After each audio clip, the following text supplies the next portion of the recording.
Totes profesh.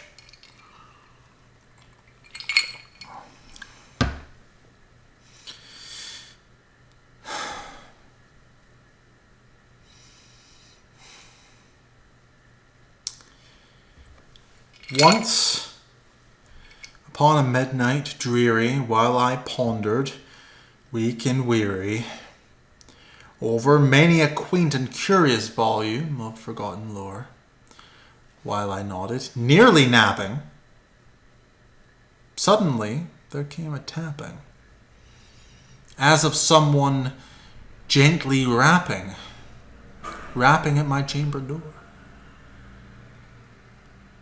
"'Tis some visitor," I muttered, tapping at my chamber door. "Only this, and nothing more."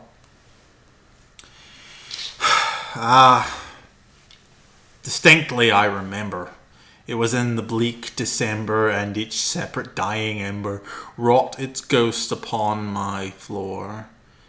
Eagerly I wished the morrow. Vainly I had sought to borrow from my books surcease of sorrow. Sorrow for the lost Lenore, for the rare and radiant maiden whom the angels named Lenore, nameless here forevermore. And the silken, sad, uncertain rustling of each purple curtain thrilled me, filled me with fantastic terrors never felt before.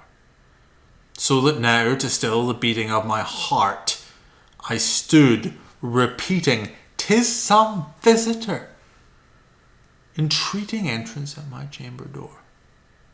Some late visitor, entreating entrance at my chamber door. This it is, and nothing more." Presently, my soul grew stronger, hesitating then no longer. "Sir," said I, "or madam, truly your forgiveness I implore. But the fact is I was napping, and so gently you came rapping, and so faintly you came tapping at my chamber door, that I scarce was sure I heard you. Here I opened wide the door. Darkness there, and nothing more. Deep into that darkness peering, long I stood there, wondering, fearing, doubting, dreaming dreams no mortal ever dared to dream before. But the silence was unbroken, and the stillness gave no token, and the only word there spoken was the whispered word,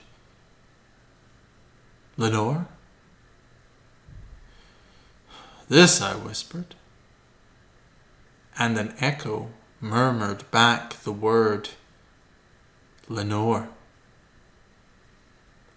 Merely this, and nothing more. Back into the chamber turning, all my soul within me burning, soon again I heard a tapping, somewhat louder than before. "Surely," said I, "surely that is something at my window lattice. Let me see then what thereat is, and this mystery explore. Let my heart be still a moment, and this mystery explore. 'Tis the wind and nothing more." But open here I flung the shutter, when, with many a flirt and flutter, in there stepped a stately raven of the saintly days of yore. Not the least obeisance made he, not a minute stopped or stayed he, but with mien of lord or lady perched above my chamber door, perched upon a bust of Pallas, just above my chamber door, perched and sat, and nothing more. Then this ebony bird beguiling my sad fancy into smiling by the grave and stern decorum of the countenance it wore. Though thy crest be shorn and shaven, thou, I said, art sure no craven, ghastly, grim, and ancient raven wandering from the nightly shore.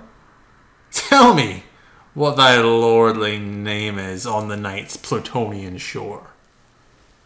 Quoth the raven, nevermore. Much I marvelled this ungainly fowl to hear discourse so plainly, though its answer little meaning, little relevancy bore.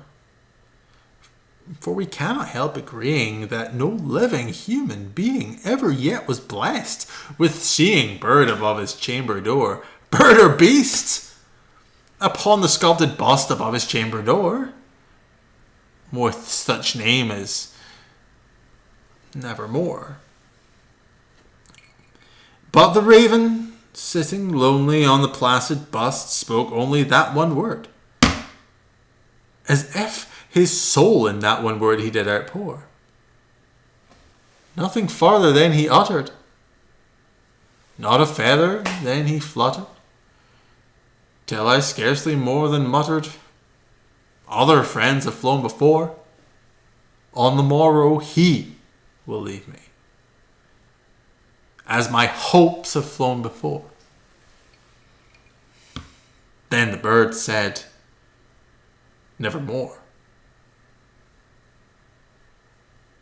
Startled at the stillness broken by reply so aptly spoken, doubtless, said I, what it utters is its only stock and store, caught from some unhappy master, whom unmerciful disaster followed fast and followed faster, till his songs one burden bore, till the dirges of his hope that melancholy burden bore, of nevermore.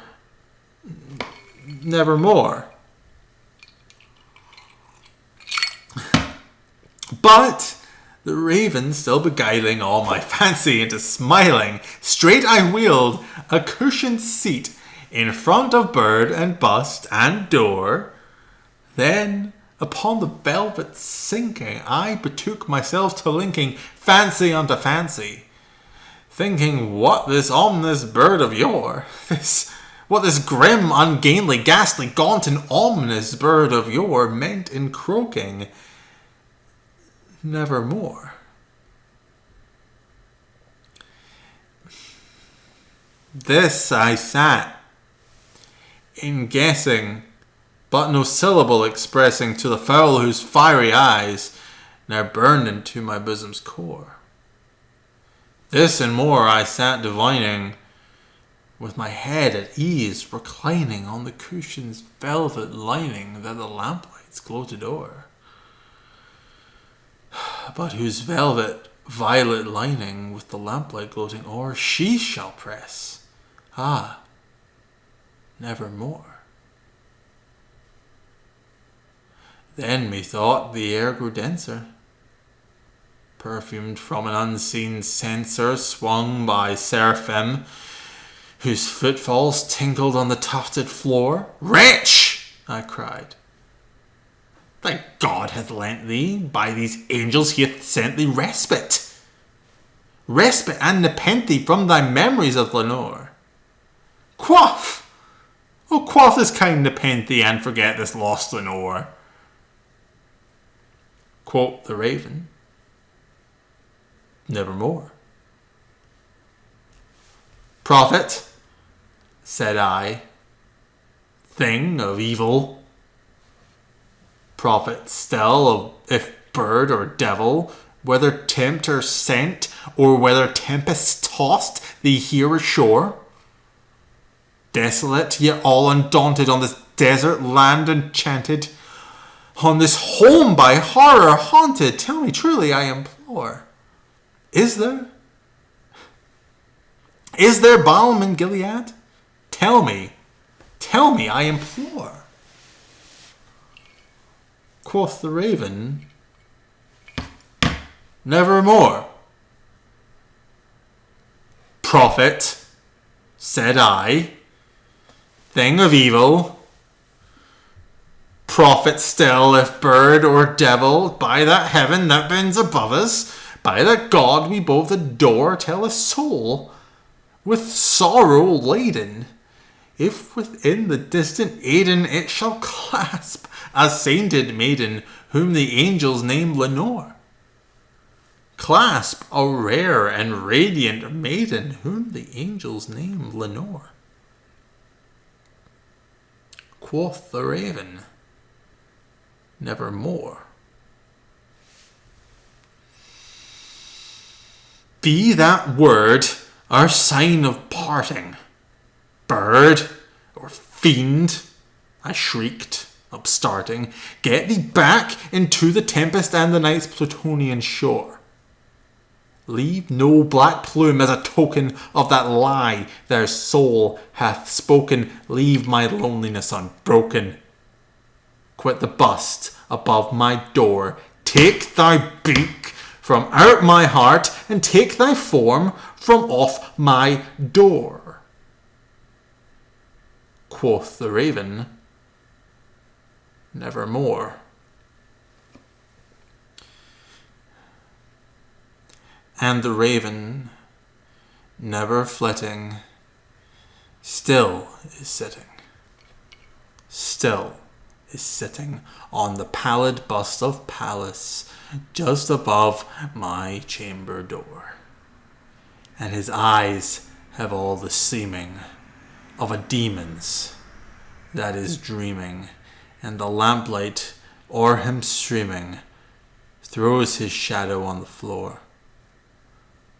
And my soul, from out that shadow that lies floating on the floor, shall be lifted nevermore.